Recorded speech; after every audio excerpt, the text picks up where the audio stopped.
GD Vegas Fulcher. Welcome back to another episode of Craic on the Coast.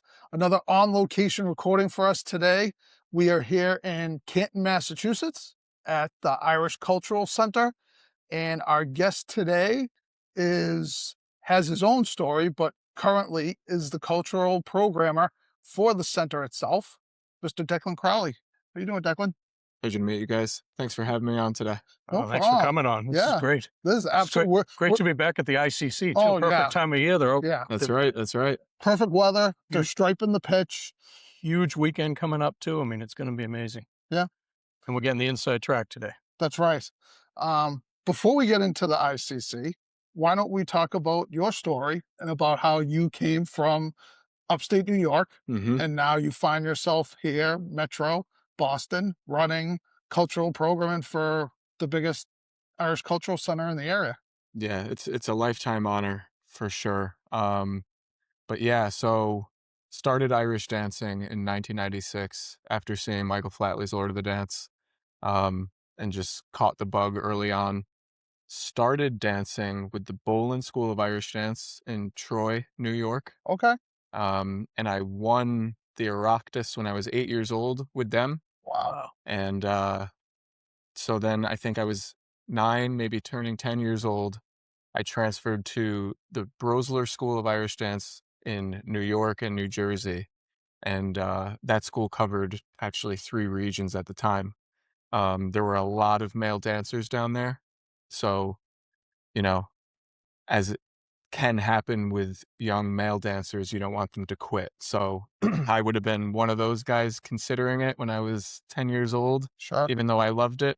But going to a school that had a lot of male dancers at it kept me in it and kept the passion going for sure. And when I was 12 years old, I did end up getting second at my first World Championships in Glasgow, Scotland in 2002. Wow. Yep.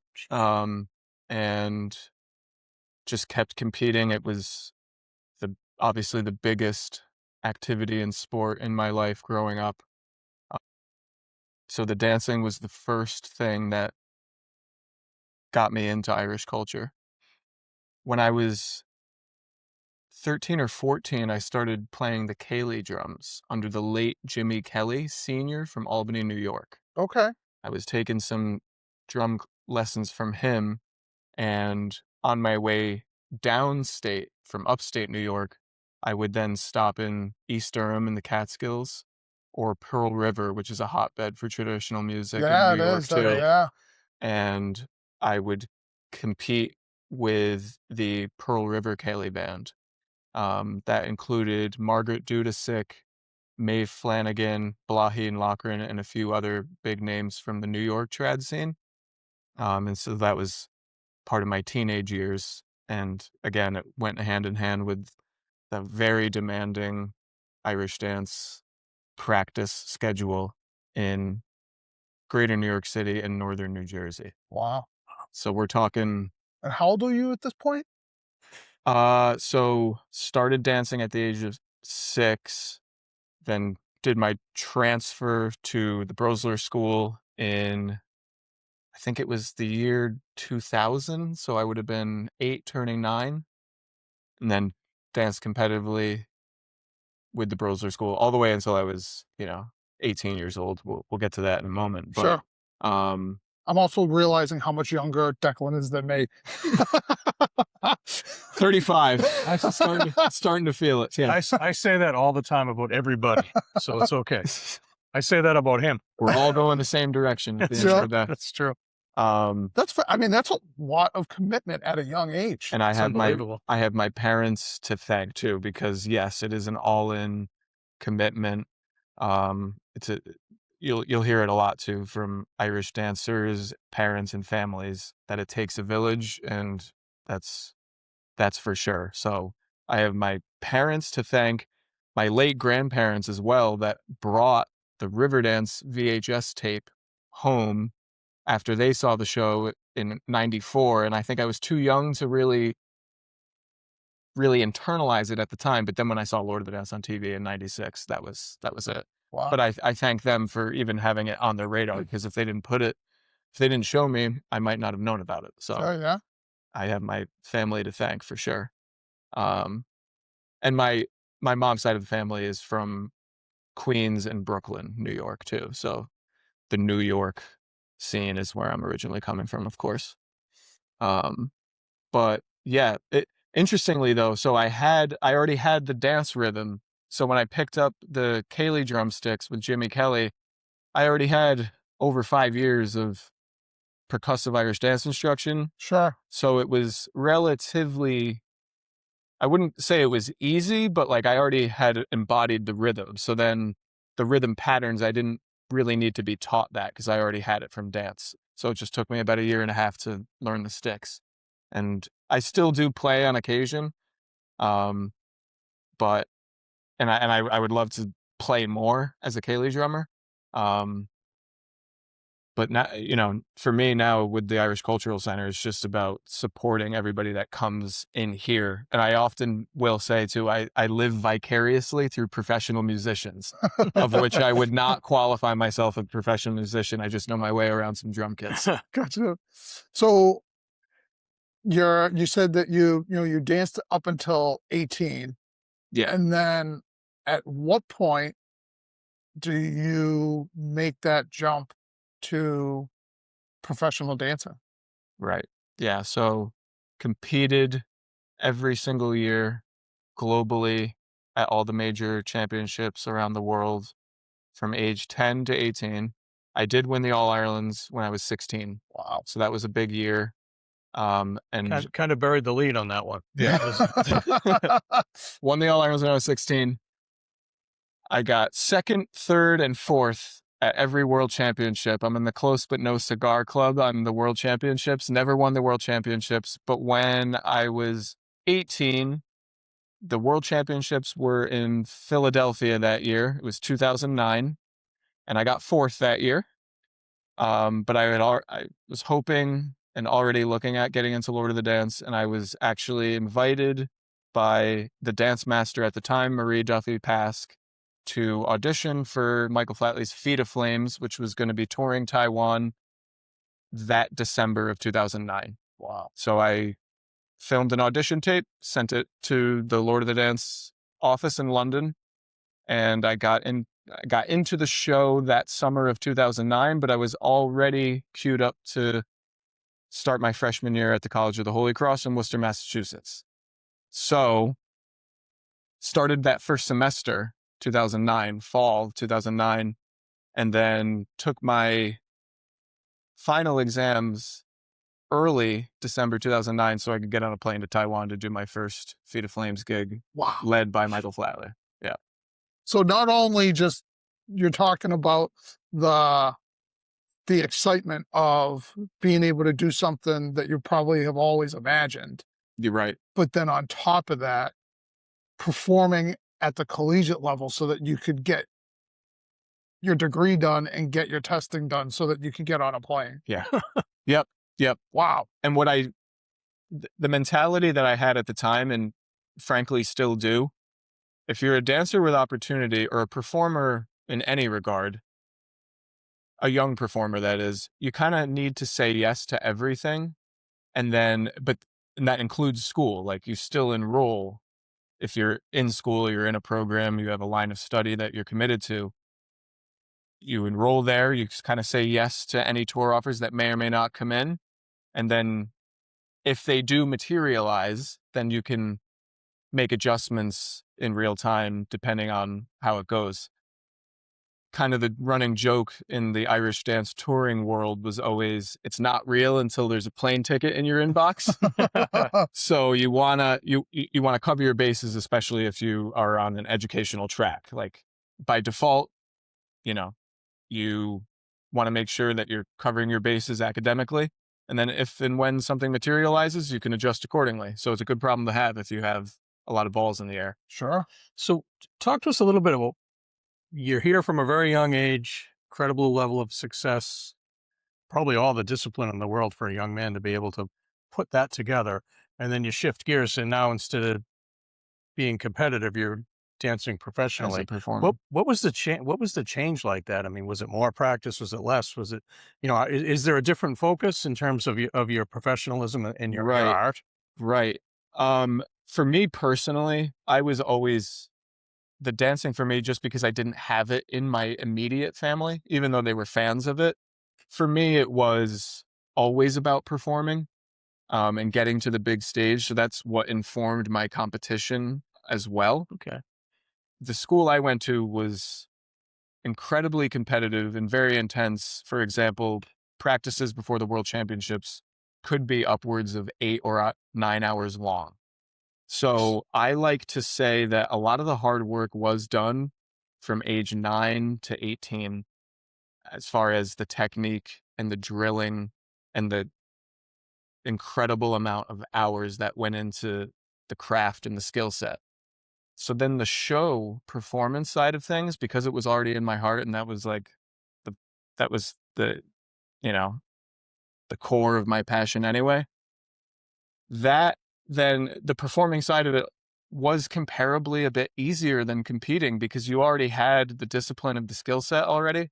So it's just literally learning the show at So that then, point. yeah, you just learn the show at that point. What you did learn in show and performance dancing was using the upper body, which, as most folks know, competitive Irish dancing, arms at your side, very rigid, whereas Lord of the Dance invites you to use your upper body and um, arm movements and choreography, more stage performance, which you learn and acclimate with other senior cast members, Okay. and they kind of school you up in that regard when you're green, as they say. So some of the best dancers are going to be coming from competition, but then they need to learn how to perform too. So that took me about a year. The All Ireland champion showed up and got called green. 100%, 100%.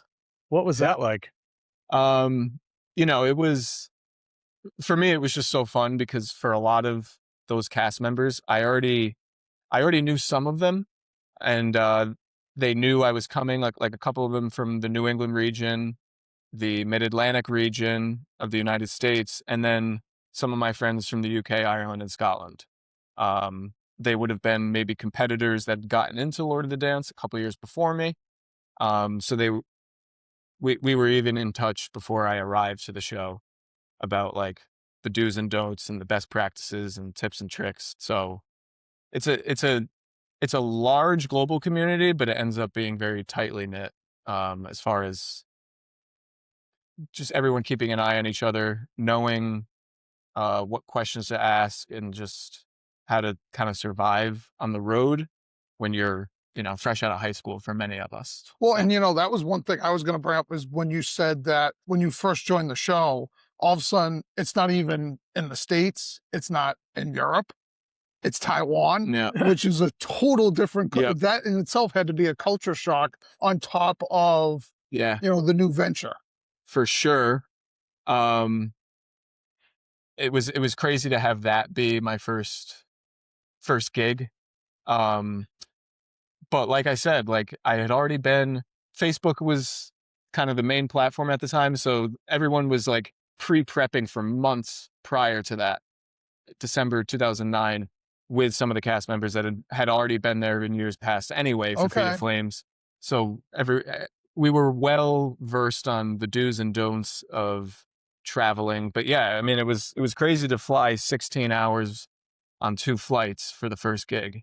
But I also had, I think there were about 20 new people on that tour, so I wasn't the only one going through it. A little And bit of great camaraderie in the first camaraderie experience. for sure, and then a great support system already built in. So, Nice. yeah, absolutely. And was that something that you found joining Riverdance, that they had that type of community already built into the Yeah. performers? Yeah. Absolutely. That's great. That is amazing. So, I mean, I'm fascinated with the kind of the two story arcs going on here, the competitive and then the professional. Yeah. So I'm going to go ahead and guess the All Ireland was your favorite competition ever. Yeah. But what was your favorite show ever? My favorite show. And where was it, I guess? So we're really interested. My favorite performance with Lord of the Dance would have come in 2011 when I was invited to audition for the lead role. I played Don Dorka, the Dark Lord, from 2011 to 13. So I remember Trieste, Italy was my first lead show, and I was 19. Oh, wow. Yeah. So that I remember that being my favorite performance with Lord of the Dance. What we can continue to talk about is some of the shows I did after Lord of the Dance, Sure. and kind of concurrently with completing my degree at Holy Cross too, because I did some other shows too. Yeah, let's get into that Yeah, then. absolutely.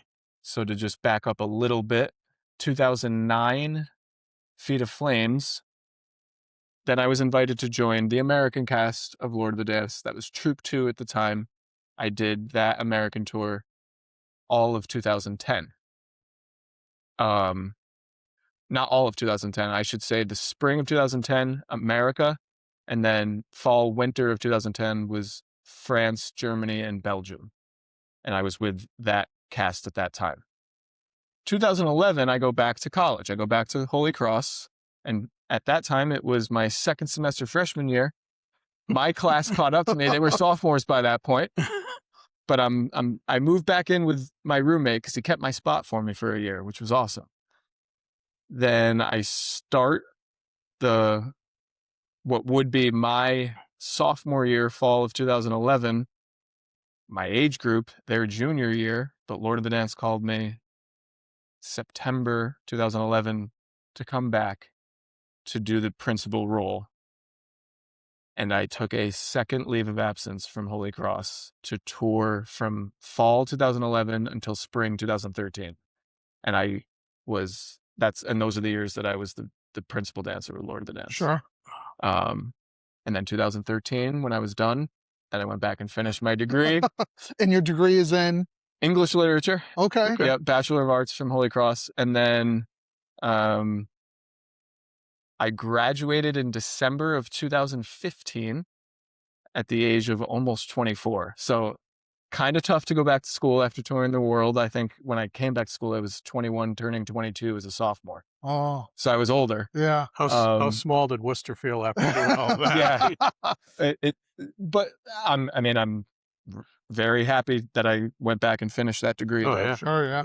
I wasn't going to not do that, especially after they were so gracious with granting me a second leave of absence for something that, yes, was special and I guess unique for that student population, but they let me go for 2.5 years unextended, or, with no like calendar year cap. So I owed it to not only the college, but myself to finish that degree. Absolutely. December 2015. But going back and forth, 2014,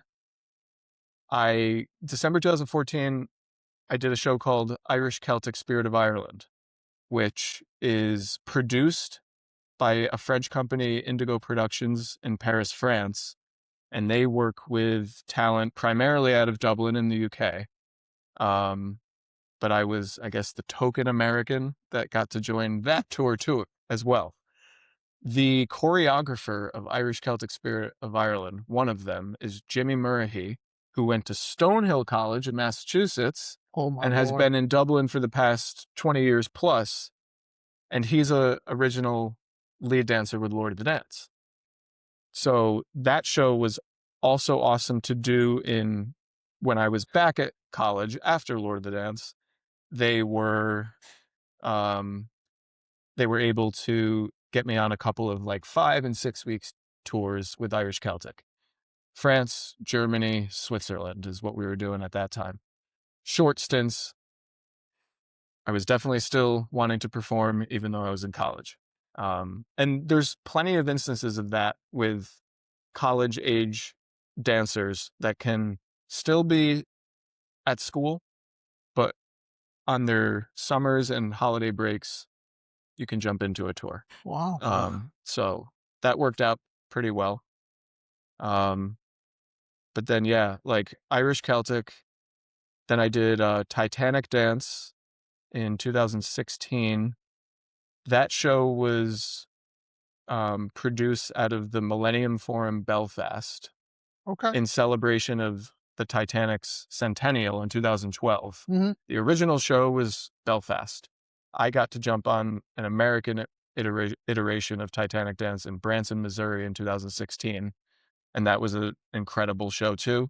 also choreographed by a Lord of the Dance alumni, Ray Sweeney, and Jimmy Keegan, also friends from Lord of the Dance too. Hmm. So a lot of our contemporaries from Lord of the Dance have had their own productions that are still running today. Wow, A lot of cool shows. Yep. that's fascinating. Yeah. Just like how long, because you think about how long Riverdance has been around, and it makes sense that you would have so many contemporaries that did that show in Yep. its early stages, and those would be the people that are Yep. putting together shows now. Yep. Right. Yeah, Right. Yep. It's still running successfully all over the world too. yeah. It That's really great. is. I mean, it just came up on a big anniversary, Riverdance itself. Yep. Um, it really is amazing to think of the impact that that show has had on modern shows that are Right. Yeah. centered around, you know. And so I think it's just about, it's a little over 30 years for Riverdance Hmm. and 30 years for Lord of the Dance.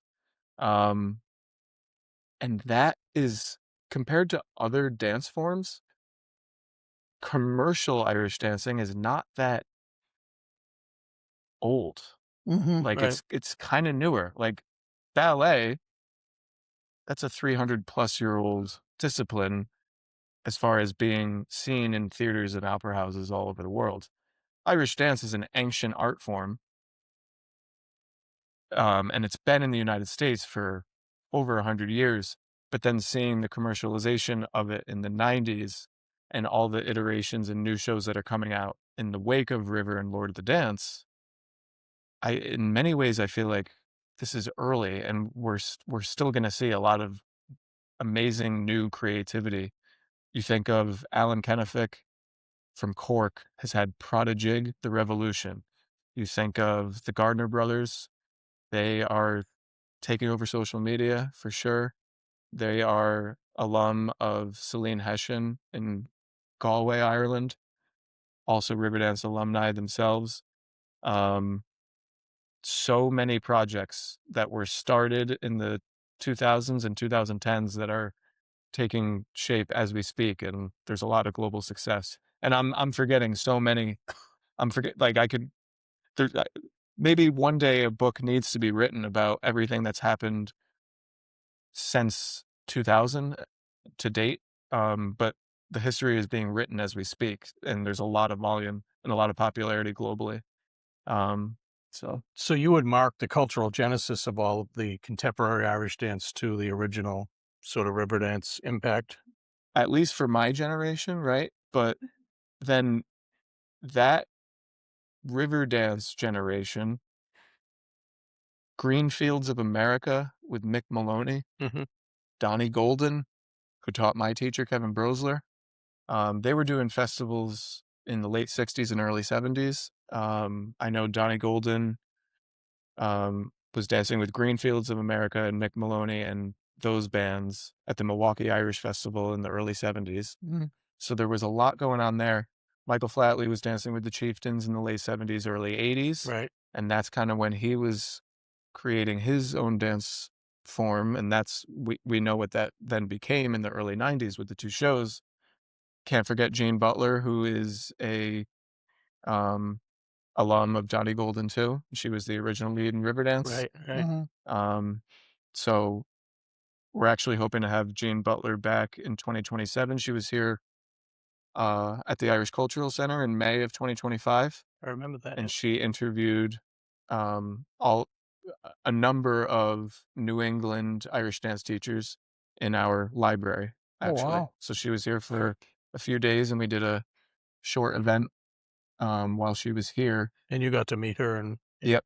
was that the first time you've ever met her, or you It's must have not met her the first before? time I'd met her, but certainly in adulthood. Like I obviously looked up to her growing up, so it's crazy for me to be inviting her to Right. the ICC in I'm just Canton.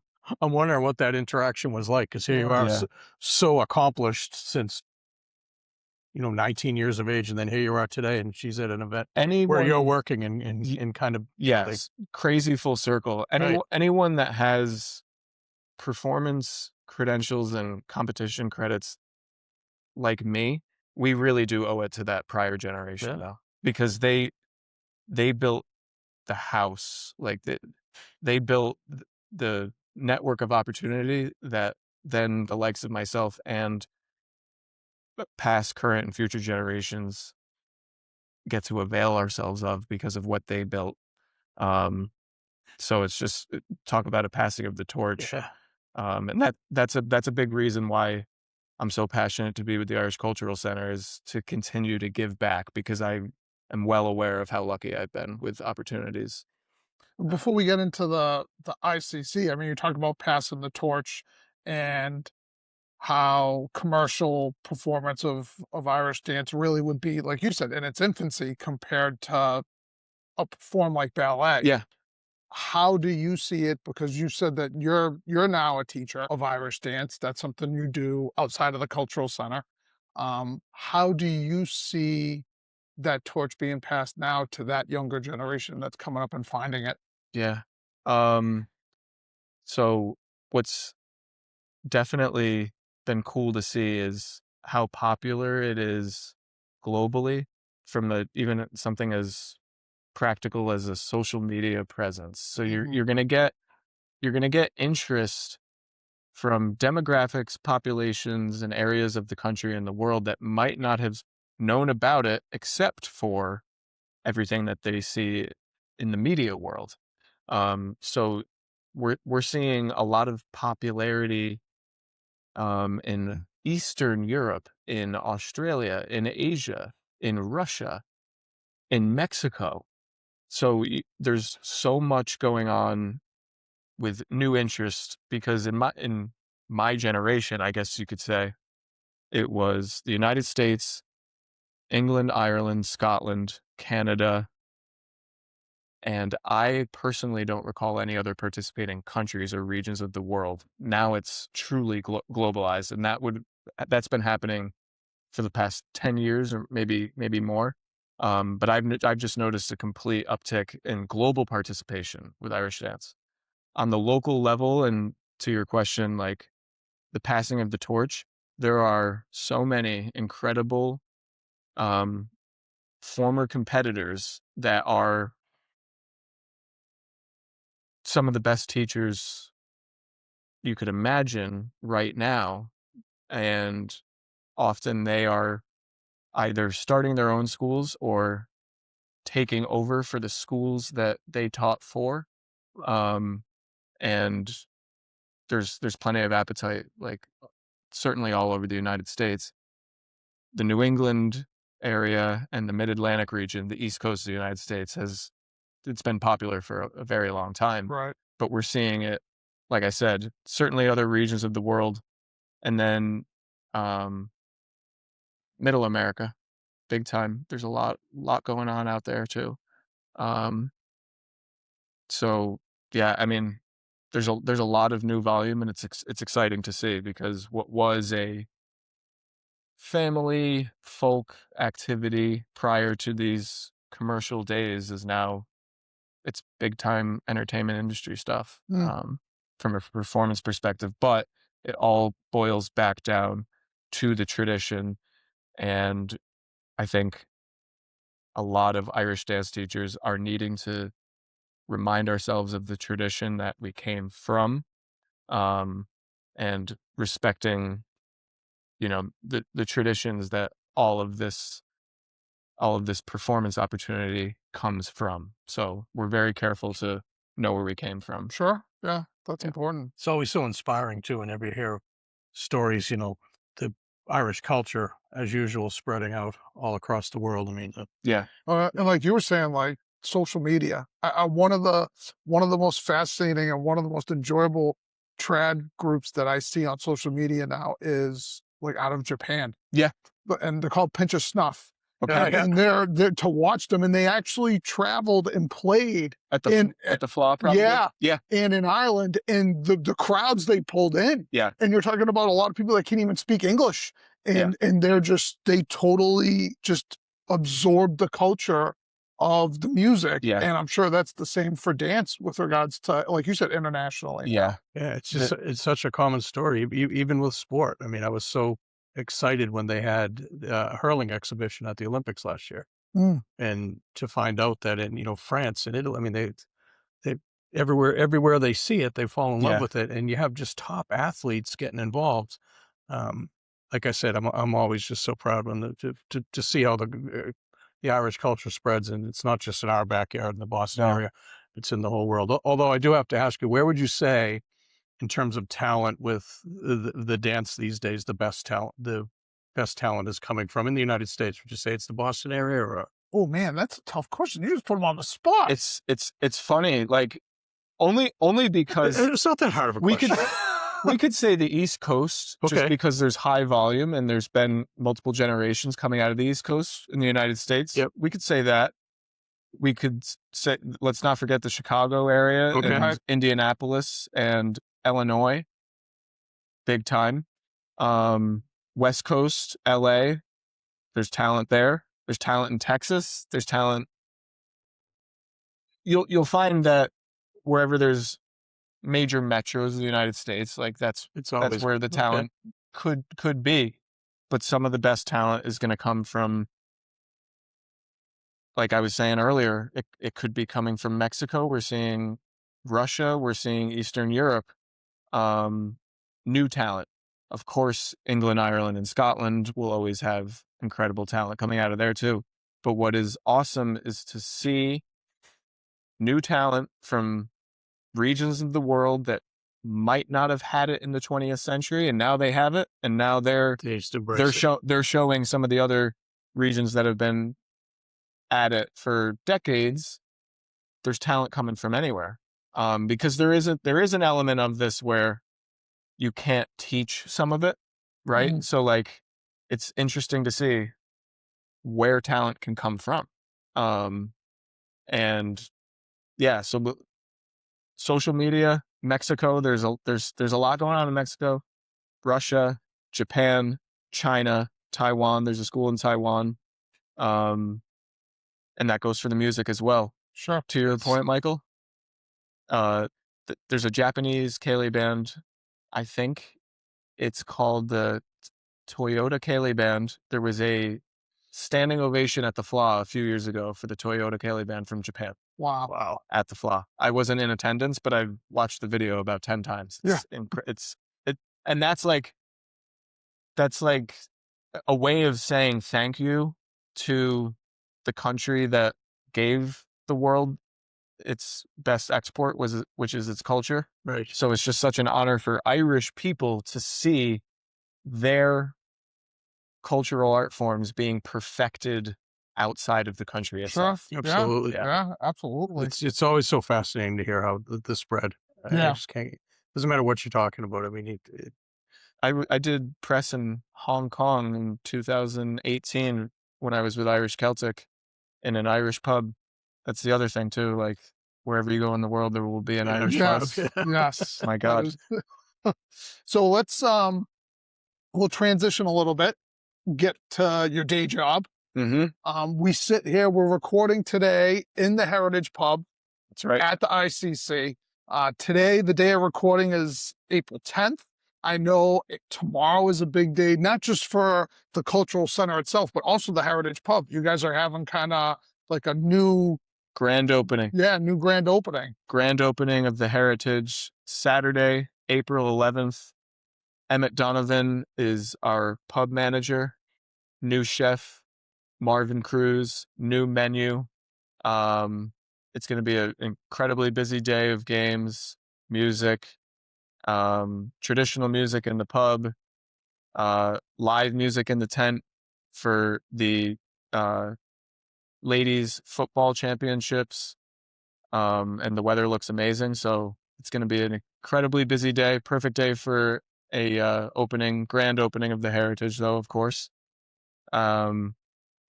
But yeah, so we're looking forward to an action-packed 2026. That's There's great. so much going on. So good to hear. Yeah. And for anyone who doesn't know, I mean, the ICC is the home of games. It's the only pitch that will bring all the teams in. Mm-hmm. You can come here almost every weekend during the summer and see the games that everybody talks about. Mm-hmm. One thing that I would say is that it's the ICC is the home for Irish culture, and you're trying to bring more. Obviously, the goal is to bring more people in. Yeah. To avail of all the resources here, and for someone that is watching, even down by us, you get down into like deep of the South Shore, Canton could be a little bit of a drive. Yep. But maybe kind of give like some highlights of what people would expect to see coming here on a regular weekend. Right.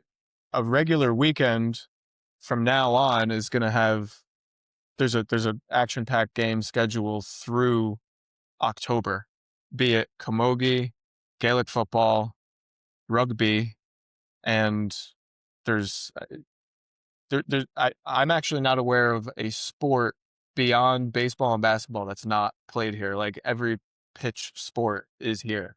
Of course, the focus is the Gaelic and Irish games that we host here, and that's directly part of our mission statement. But then, yeah, rugby every weekend. And I should back up also to Friday nights. There's a traditional Irish music session here in this pub every Friday And night. one of our members comes up and plays in it. Steve Kerr. Steve Kerr comes up Steve and Kerr. plays. Yep. So that has been going for, I believe, over 25 years. And it's a cultist session too. So that's the historic Friday night session group. And then throughout the week too, we can't forget that Jackie O'Reilly has Irish dance classes on Mondays. Kate Bracken has set dancing classes on Monday nights. On Wednesdays, game of 25 Irish cards. Thursdays, Irish language classes with Porrig Clifford in conjunction with Cumann na Gaeilge. Weymouth's own. Yep. Yep. And then we can get into this in a second, but a lot of new concerts coming in 2026 too. But just for regular programming on a weekly basis. Weekly basis, yes. You guys are open every day. Every single day. Something going on. Yep. Not even including the highlights we're going to get through that you guys have coming up. Yep. So that's and that's Michael, that's my favorite part of the job too. The special events are awesome and I'm excited to talk about them. But just like I remind myself of the legacy from which I came with the Irish dance world, the weekly programming is why I'm with the Irish Cultural Center, to protect not only the culture, but the people that have been coming here long before I arrived in April of 2024. Sure.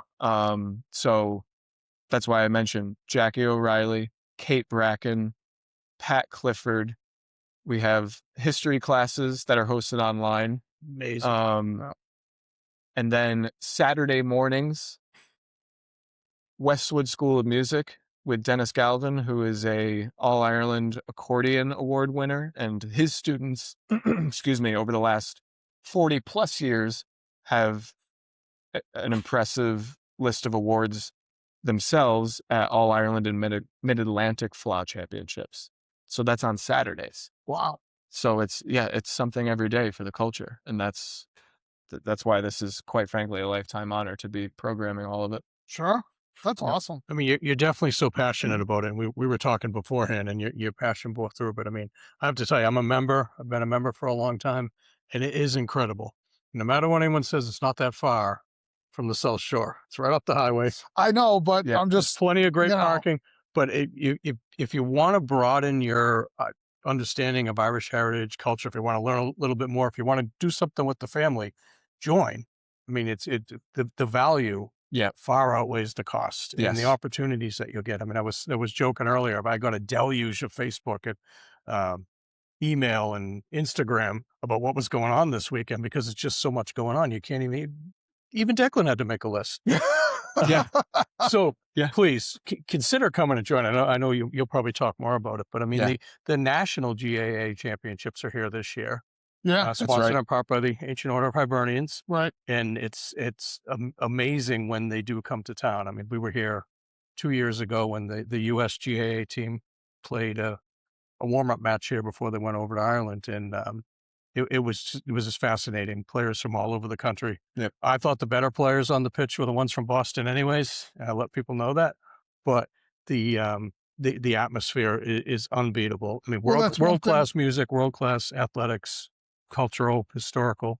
It's I mean, hats off, and I say it all the time. And Martina was just poked her head in here, and I say it to her all the time too. It is incredible. It's such a service too. Well, and that was one thing I was going to say, with regards to the sport here every summer, when you come, you're seeing really good talent athletic wise. I mean, the kids come over Oh, from Ireland to Yeah. play here for the summer because of the competition.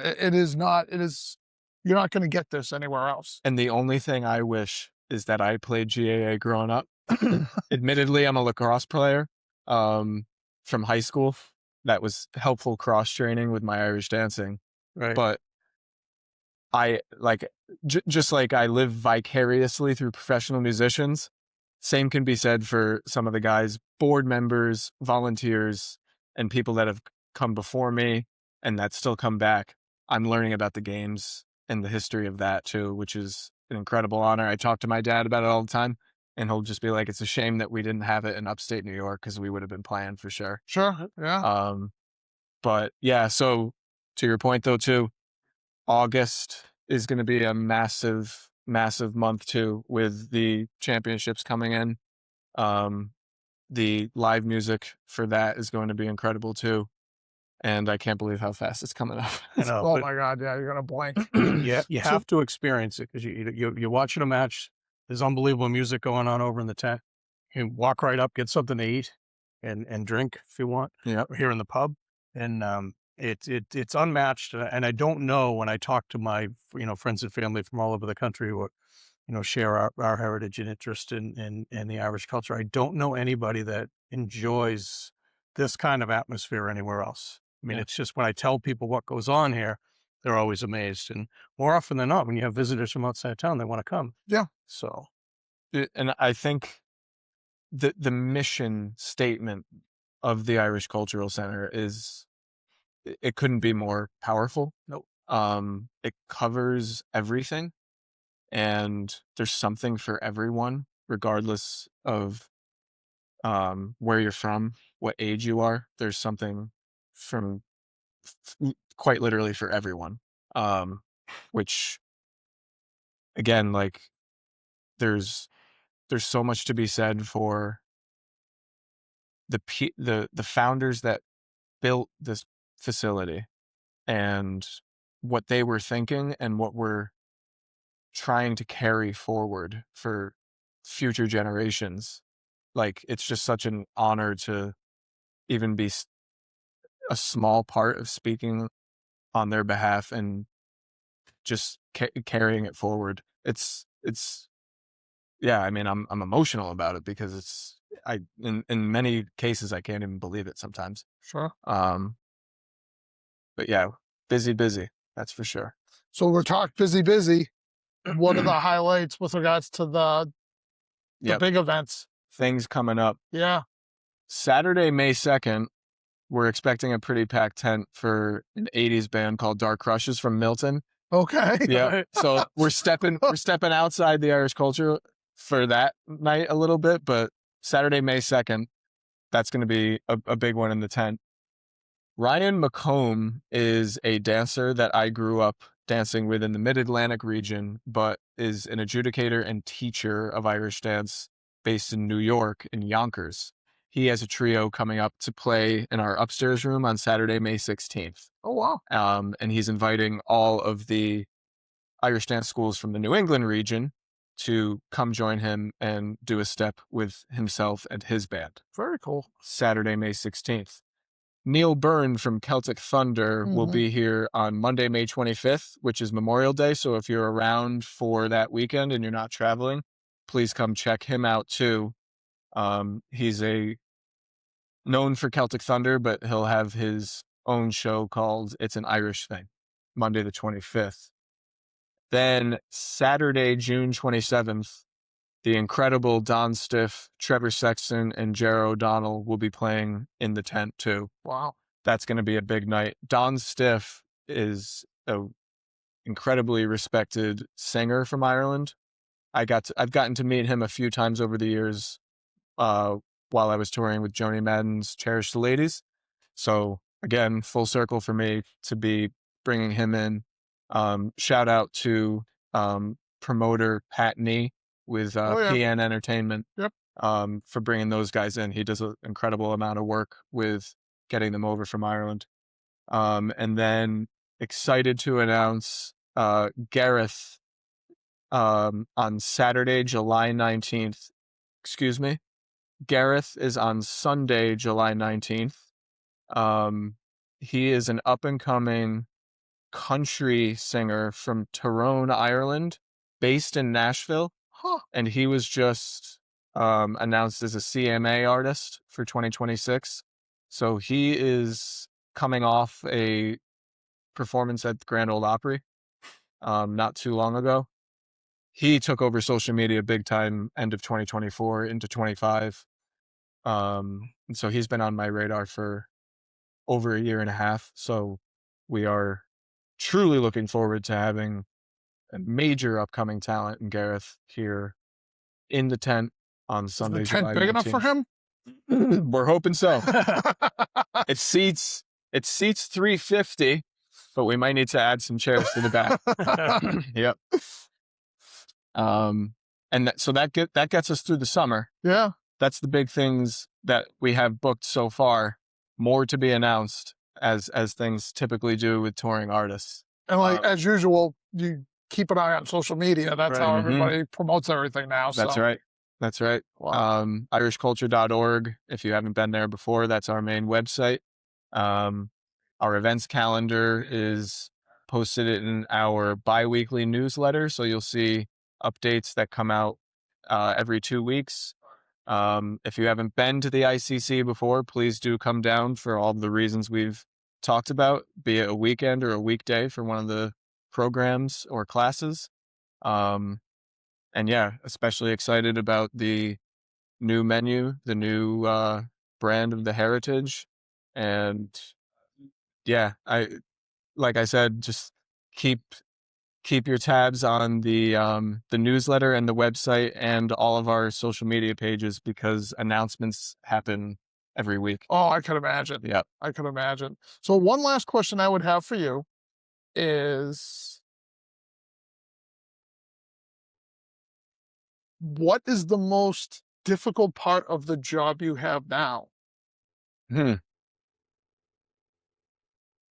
always Difficult. accuse me of the tough questions. Well, But my last I'm question is intrigued going to be by the it hardest one. because I mean, you're talking about, it's not like, when Yeah. you gotta go out and find programming.